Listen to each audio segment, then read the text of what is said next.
In this video, I will show how to add or remove animation in Canva. So select your text and click on this effects. Now here, select your text or your element, then click on animate. Here you can select any animation.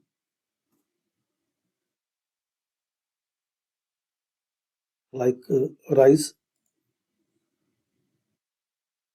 and also you can add the page animation.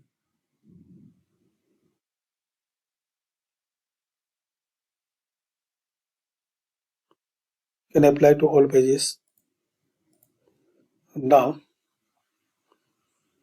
once you click on play, so you can see the animation in this page.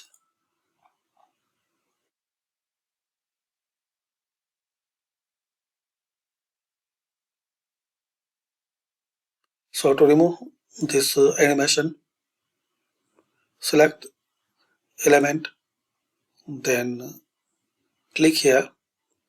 Here you will see which animation is implement. Now in the text animation, just you have to click on remove animation.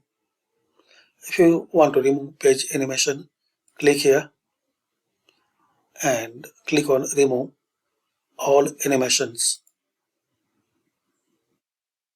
So this is the way you can add or remove animations in Canva. Thanks for watching.